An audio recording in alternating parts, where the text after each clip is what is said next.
একটা মানুষের জীবনে খেয়াল করেন 5 ধরনের প্রবলেম তার জীবনে থাকতে পারে।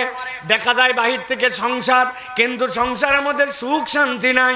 2 নম্বর সন্তান নাই। 3 নম্বর সন্তান আছে কিন্তু সন্তান কথাবার্তা শোনে না। 4 নম্বর যা কামাই রুজি করে ওই কামাই রুজি দিয়ে চলে না। আর 5 নম্বর কামাই রুজি করতে চায় কিন্তু চাকরি বাকরি খুঁজে পায় না। আর একটা মানুষের সমস্যা মৌলিক কম বেশি সকলের আছে, বান্দা দুনিয়ার বুকে সব সময় সুস্থ থাকে না। বুঝে থাকলে বলেন তো যে 5টা পয়েন্ট বলেছি আপনার আমার জীবনে কোনো না কোনো ভাবে এটা আছে কিনা? বুঝছেন কথা ভালো করে? আল্লাহ রাব্বুল আলামিন বলছেন, নবী আপনি জানান, আল্লাহ জানাচ্ছেন, ওয়া মা খালাকতুল জিন্না ওয়াল ইনসা ইল্লা লিয়াবুদুন।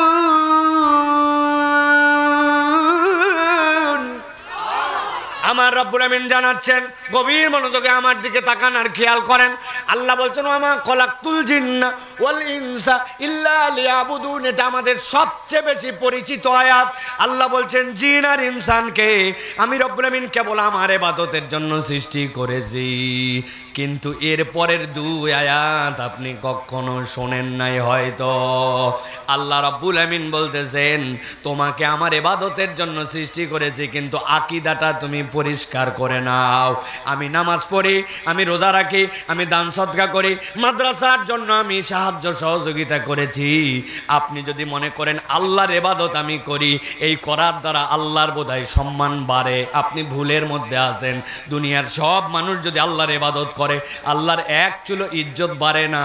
আর দুনিয়ার সব মানুষ যদি ইবাদত বাদ দিয়ে দেয়, আল্লাহর এক চুলো অসম্মান হয় না। ঠিক কি না? ইবাদত করি আমরা আমাদের জন্য।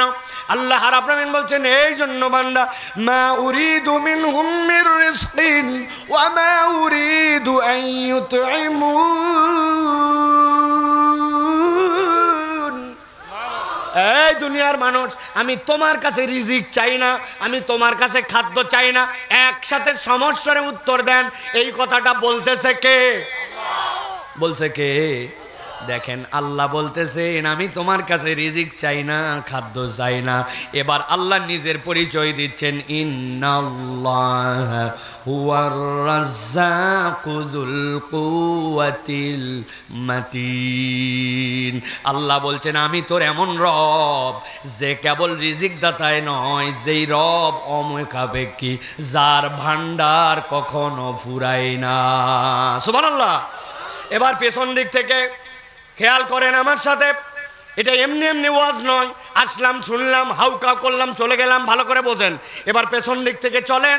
আল্লাহ বলতেছেন, আমার পরিচয় হচ্ছে আমি এমন রাজ্জাক, যেই রাজ্জাক কারো কাছে মুখাপেক্ষী নয়। আল্লাহ এরপরে বলছেন, আমি বান্দা তোর কাছে খাদ্যও চাই না, আমি বান্দা তোর কাছে রিজিকও চাই না। এরপরে রব্বুল আমিন বলতেছেন, আমি দুনিয়াতে জিন আর ইনসানকে আমার ইবাদতের জন্য সৃষ্টি করেছি। আল্লাহ এরপরে বলছেন, নবী আপনি জানান, ওয়াযাক্কির ফা ইন্না যিকরা তানফাউল মুমিনিন। আপনি কোরআনের জিকিরটা জানান, এইটা করলে বান্দা উপকৃত হবে। উপরে আল্লাহ বললেন বান্দা কল্যাণ পাবে, আর শেষে আল্লাহ নিজের পরিচয় দিলেন রাজ্জাক। আল্লাহ এর দ্বারা বোঝাতে চান, বান্দা তুমি যদি কোরআনকে মানার মতো, শোনার মতো, কোরআনকে আবেগ দিয়া সম্মান দিয়ে তুমি কোরআনকে আল্লাহর কিতাব হিসাবে একবার তুমি ধারণ করো, তোমার যত ধরনের রিজিক দরকার আল্লাহ রব্বুল আলামিন তোমাকে দান করে দিবেন। সুবহানাল্লাহ। প্রিয় মুসলমান, আপনাদের এলাকার মানুষের কাছে কনসেপ্টটাকে পরিষ্কার করতে হবে। আমার এলাকার আপনার এলাকার রিজিকের কনসেপ্ট কি বলে? আল্লাহর দয়া, আমার রিজিকের কোনো সমস্যা নাই। কি সমস্যা নাই তোমার? বলছে আমার বাড়িতে ধান চালের আল্লাহর দয়ায় অভাব নাই, খাওয়ার নিয়ে আমার কোনো চিন্তা নাই। আপনি যদি রিজিক মানে কেবল ধান চাল আর আপনার বাজার সদাইয়ের খাদ্য বোঝেন, তাহলে আপনি আপনার রাজ্জাক রবের 1% এখন পর্যন্ত বোঝেন নাই। আমি আপনাকে বুঝাই, ভালো করে ঠান্ডা মাথায় খেয়াল করেন। আমি আপনাদের কাছে জিজ্ঞাসা করব, যদি আপনাদের সাথে মিলে যায় তাহলে আমাকে উত্তর দিবেন, না মিললে উত্তর দিবেন না। আপনাদের এলাকায় আপনাদের টয়লেট, বাথরুম এটাকে আপনারা মাঠে ঘাটে করেন না বাড়িতে আপনাদের টয়লেট আছে? কথা বললেন কিন্তু টয়লেট আছে তো। এবার জিজ্ঞাসা করি আপনি কি টয়লেটের মধ্যে স্যান্ডেল পরে ঢোকেন না খালি পায়ে? স্যান্ডেল পরে ঢোকেন ঠিক না? স্যান্ডেল পরে আপনি ঢোকেন আপনার বাড়িতে, আপনার বাথরুমের মধ্যে আপনার জন্য স্পন স্যান্ডেল আছে। হঠাৎ করে একদিন আপনার বউ আপনাকে বলতেছে শোনো শোনো বাজার থেকে আসার সময় একটা স্পন স্যান্ডেল নিয়ে আসবা। বলে কি জন্য, কার স্যান্ডেল লাগবে? আবার বলে তুমি জানো না বাথরুমের স্যান্ডেলটা পিছলা হয়ে গেছে, আব্বা ঢুকছিল আম্মা ঢুকছিল তোমার বাচ্চা ঢুকছিল পা পিছলায় পড়তে লাগছিল। আপনার আমার বাথরুমের স্যান্ডেল অনেক সময় খোয়ায় যায় পিছলায় যায় কিনা? ও ভাই কথা বলেন। পায়ের মধ্যে দিছি, ওই যে আপনার ফিতা ফিতা পায়ের মধ্যে লাগে, খোয়াই গেছে ওই জায়গাটা পায়ের মধ্যে ব্যথা দেয়, স্যান্ডেল চেঞ্জ করা লাগে ঠিক না? এমনি এমনি বলি নাই, বুঝে থাকলে দেখেন আপনি বাথরুমের মধ্যে ঢোকার পরে কতক্ষণ ঘোরাফেরা করেন। আপনাদের এলাকায় কেউ আছে নাকি বাথরুমের মধ্যে ঢুকে কুচকাওয়াজ করে, বাথরুমের ভিতরে ঢুকে দৌড়াদৌড়ি করে? আছে কেউ? 10-20 ধাপ দেওয়ার মধ্যে কাম সারা ঠিক না? কিন্তু 6 মাসের মধ্যে আপনার স্যান্ডেলের তলাটা খোয়ায় যায়। ওই বাথরুমের ভিতরে আপনার স্যান্ডেল পরিবর্তন করা লাগে, যেই স্যান্ডেলটা আপনার পায়ের নিচে থাকার পরেও খোয়ায়। আর আপনি কতবার খালি পায়ে করে বিঘার পরে বিঘা ধান লাগালেন, কতবার খালি পায়ে ফুটবল খেললেন, পুরা বাড়ি আপনি খালি পায়ে ঘুরে ঘুরে বেড়ান। আপনি একবার ভাবলেন না আপনার পায়ের নিচের জুতার তলা খোয়ায় যায়, অথচ আপনার পায়ের নিচের চামড়ার তলাটা খোয়ায় না। আল্লাহ বলতেছেন তুই কেবল তোর রবকে মনে করছিস ভাত খাওয়ায় আর তরকারি খাওয়ায়, তোর পায়ের নিচের যে চামড়াটা খোয়ায় না এটা তোর ইচ্ছায় নয়, তোর রাজ্জাক রব তোর জন্য এর মধ্যে রিজিক দেন ঠিক না? ভালো করে চিন্তা করেন, 70 বছরের মুরব্বী, তার পায়ের নিচের চামড়া যদি খোয়ায় যেত তাহলে দিনাজপুরে অনেকগুলা কাল্লা খালি ঘুরে বেড়ানোর কথা এতদিন ঠিক কিনা? রাস্তাতে খালি কাল্লা ঘুরে বেড়ায় খোয়াতে খোয়াতে শেষ। আপনি আপনার রাজ্জাক রবকে চিনতে পারেন নাই। আপনি মোবাইল ব্যবহার করেন, এই মোবাইল 5000 মিলিঅ্যাম্পিয়ারের ব্যাটারি, কিন্তু এই মোবাইল মাত্র দিনের মধ্যে 1-150 বার খোলা, তার মধ্যে আপনার চার্জ শেষ। সকালবেলা ফুল চার্জ দিচ্ছে, এখন আমার মোবাইল 74%-এ নেমে আসছে। 24% চার্জ হারাই ফেললো অর্ধেক দিন না যেতে। কিন্তু আপনি আপনার চোখ প্রত্যেক দিন 22,000 বার খোলেন আর বন্ধ করেন, কোনোদিন আপনার চোখকে চার্জ দেওয়া লাগলো না। আল্লাহ বলছেন আমি রাজ্জাক রব তোর এই চোখের চার্জের ব্যবস্থা করে থাকি। বান্দা তুই তোর রবকে চিনতে পারিস না ঠিক না? এখানে 80 বছর বয়স কোন মুরব্বী থাকলে একটু হাত উঠান।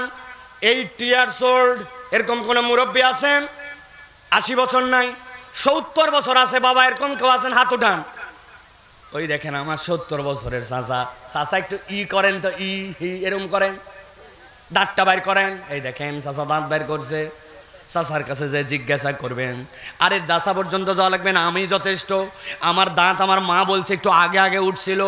যেই বাচ্চা কাচ্চার দাঁত একটু আগে উঠে মায়েরা কষ্ট পায়, এটা মায়েরা বুঝবে। ওই যে আমার দাঁত উঠছে 13 না 14 মাসে আমার দাঁত উঠে গেছে। দাঁত উঠলো আমার আজকে, আমার বয়স 40-এর, ধাক্কা মারা আমার অবস্থা। আমার দাঁত যতটুকু ছিল ওই পর্যন্তই রয়ে গেল। দাঁত আর বেড়ে বেড়ে প্রত্যেক সপ্তাহে সপ্তাহে যায়, দাঁত কাটা লাগে না। কিন্তু আপনি খেয়াল করে দেখেন জন্মের পরের থেকে নখগুলা বেড়েই যায় বেড়ে যায়।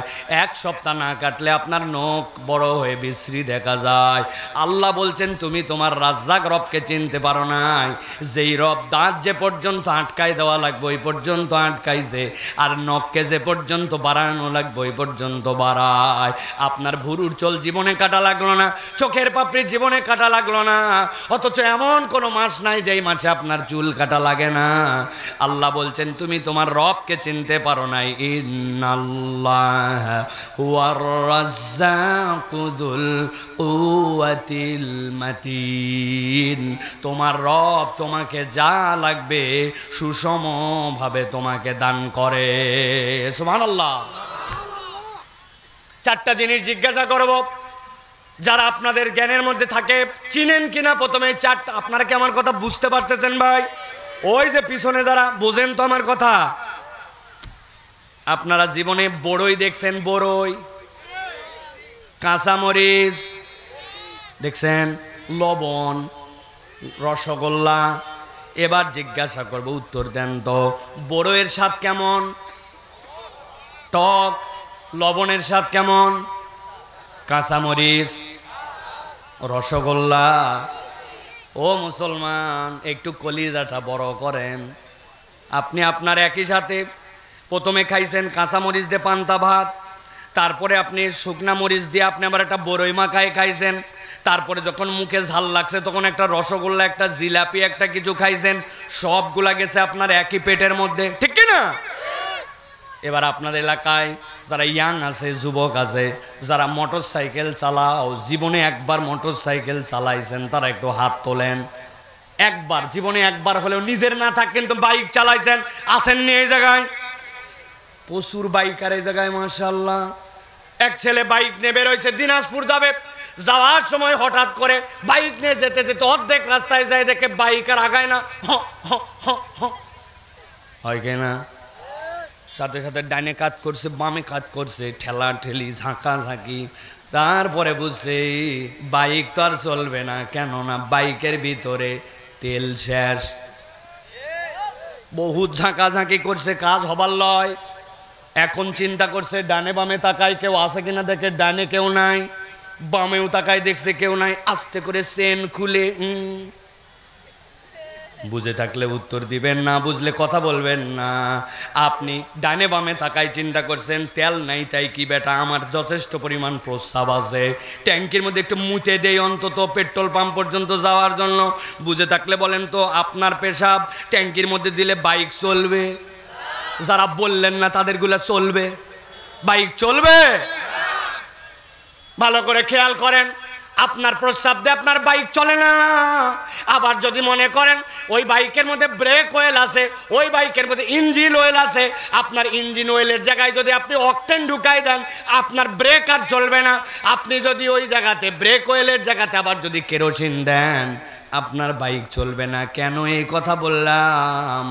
আপনার দুনিয়াতে ম্যানেজমেন্টের জন্য সবগুলো আলাদা আলাদা চ্যাপ্টার লাগে। আর আপনি খাইছেন কাঁচামরিচ, আপনি খাইছেন পান্তা, আপনার লাগছে ঝাল, আপনি এরপরে খাইছেন মিষ্টি, রসগোল্লা। সবগুলা পেটের মধ্যে যেই না ঢুকাইছি, ঢুকানোর পরে সাথে সাথে আল্লাহ ওই জায়গায় টক্সিন পাঠান। ওই টক্সিনগুলো 8টা স্প্রে হয়, হওয়ার পরে সবগুলো এবার ভাঙতে শুরু করে। সবগুলা যেই না ভেঙে যায়, এরপর আল্লাহ বলেন এখন চলতে শুরু কর। এই পেটের মধ্যে বৃহৎ একটা নারী আছে, ওই নারীর মধ্যে যে চলে, আর ওইটাকে চিপ দেওয়া হয়। চিপতে চিপতে আস্তে করে রসগুলা বের করে নেওয়া হয়। বের করার পরে এক জায়গায় আলাদা করা হয়, ওখানে করল্লার রস আছে, ওইখানে রসগোল্লার রস আছে, কাঁচা মরিচের রস আছে, বড়ইয়ের রস আছে। সব রসগুলাকে আল্লাহ মুহূর্তের মধ্যে একটা টক্সিন দেন। সবগুলোর পরে সুগার হয়ে যায়, সবগুলা গ্লুকোজ হয়ে যায়। ওই গ্লুকোজে রূপান্তর হওয়ার পরে আপনার আর কোনো চিন্তা নাই। এরপরে আপনার চোখের ফাংশনের জন্য আল্লাহ গ্লুকোজকে পাঠান। এরপরে আপনার হাত এই যে নড়তেছে, এর ভিতরে আপনার মোবাইল লাগে, ওই মোবাইলের জন্য রব্বুল আমিন ওখান থেকে পাঠান। আপনি সবগুলো এক জায়গায় পাঠাইছিলেন, যেই রব এইগুলাকে বিশ্লেষণ করে করে জায়গা মতো পাঠান। আপনি মনে করেন আমার রব আমারে খালি ভাত খাওয়ার তৌফিক দিয়েছে, আমার বাড়িতে ধান চাল আছে, আমার রব রাজ্জাক। আপনি আপনার রবের পরিচয় এখনো বোঝেন নাই। আল্লাহ বলছেন আমি তোর এমন রব যেই রবের তুলনা তুই খুঁজে পাবি না। সুবহানাল্লাহ। আমার আল্লাহ রাব্বুল আমিন এই জন্য বলছেন, বান্দা ভালো করে বুঝ, ওয়াযাক্কির ফাইন্না যিকরা তানফাউল মুমিনিন ওয়া মা খালাকতুল জিন্না ওয়াল ইনসা ইল্লা লিয়াবুদুন।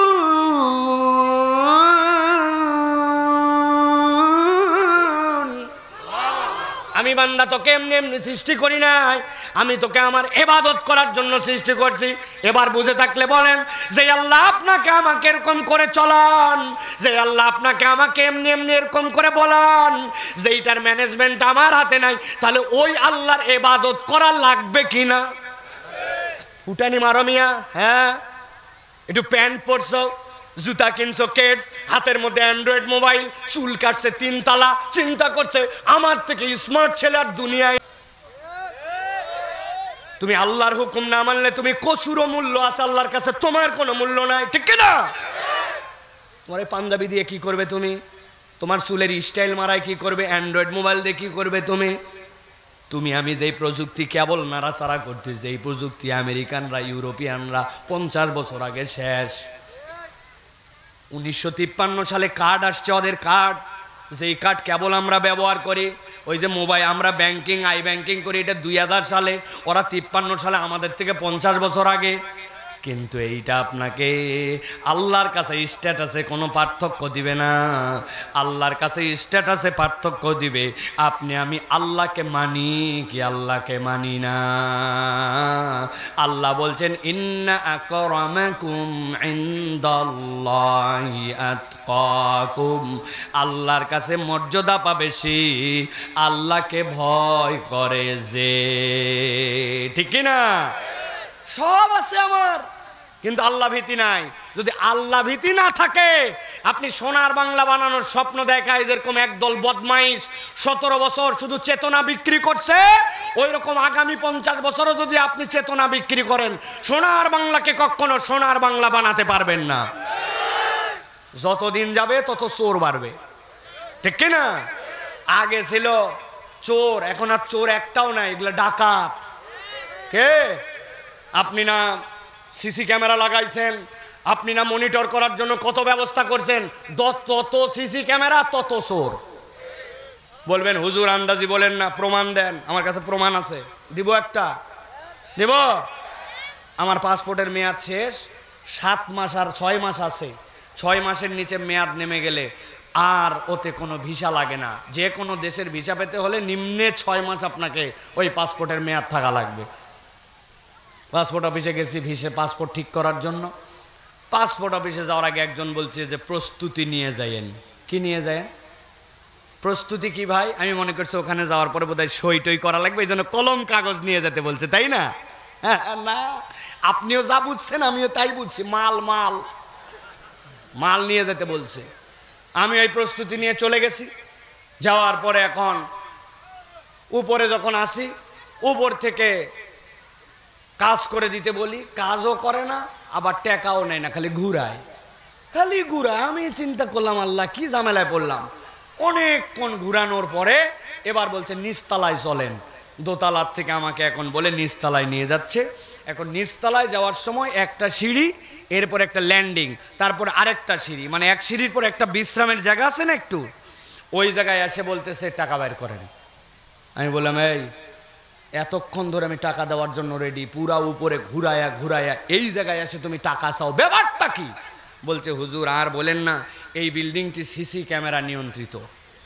আমরা ক্যামেরার মধ্যে চেক করে মনিটরে দেখেছি পুরা বিল্ডিং এর সব জায়গায় ধরে, খালি এই জায়গাটা ধরে না।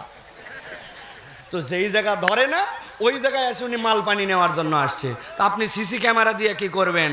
সরষার মধ্যেই ভূত, আপনি জিন তাড়াবেন কেমনে, ঠিক কি না? তো পরিবর্তন কোন জায়গায় হতে হবে? পরিবর্তন হতে হবে আপনি আল্লাহর আব্দ হইছেন, আল্লাহ রাব্বুল আলামিনকে আপনি ভয় করেন, এরকম বান্দা বানাতে পারলে বাংলাদেশ পরিবর্তন হবে, নচেত দিনকে দিন আরো চোর বাড়বে, ঠিক কি না? আল্লাহ রাব্বুল আমিন আমাদেরকে বোঝার তৌফিক দান করুন, আল্লাহুম্মা আমিন। আল্লাহ আমাদের আশা ভরসাকে কবুল করুন, আল্লাহুম্মা আমিন। সম্মানিত হাজিরিন, আমরা কোরআনুল কারীম, এগুলা গুনাহগানি নাই কিন্তু, এখন চুপ করে বসেন সবাই, একটু কোনো কথা আর বলবেন না। প্রিয় ভাইয়েরা, আমরা কোরআনুল কারীম থেকে একটা আয়াতে কারিমা তেলাওয়াত করেছি, সূরা হাসর 59 নম্বর সূরার 9 নম্বর আয়াত।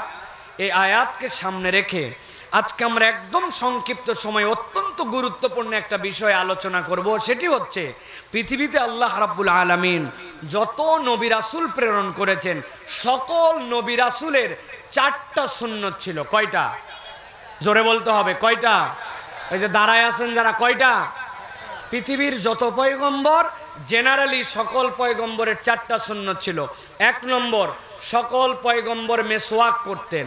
2 নম্বর সকল পয়গম্বর সুগন্ধি ব্যবহার করতেন। 3 নম্বর সকল পয়গম্বর খতনাকারী ছিলেন, মানে তাদের সুন্নতে খাতনা যেটা বলি এই খাতনাকারী ছিলেন। আর 4 নম্বর সকল পয়গম্বর বিবাহিত ছিলেন। তাহলে জেনারেলি পয়গম্বরদের সুন্নত কয়টা? 1 নম্বর মেসওয়াক করা, 2 নম্বর সুগন্ধ লাগানো, 3 নম্বর সুন্নতে খাতনা, 4 নম্বর বিবাহ করা। এখন আমাদের মধ্যে বিবাহ এবং সুন্নতে খাতনা এটা সময় সাপেক্ষ বিষয়, কিন্তু মুসলমানের 2টা সুন্নত উঠে গেছে, এর একটা মুসলমান মেসওয়াক করে না, ঠিক কি না? মেসওয়াক নাই আমাদের এই কালচারই নাই। আমরা ব্রাশকে রিপ্লেস করছি, তাও ব্রাশও আমরা ঠিক মতো করি না। অথচ নবী করিম সাল্লাল্লাহু আলাইহি সাল্লাম প্রত্যেক নামাজের আগে মেসওয়াক করতেন, স্ত্রীদের কাছে যাওয়ার পরে মেসওয়াক করতেন, রাত্রে শোয়ার সময় মেসওয়াক করতেন, ঘুম থেকে ওঠার পরে মেসওয়াক করতেন। 7টা সময় তার মেসওয়াক মিস যাইত।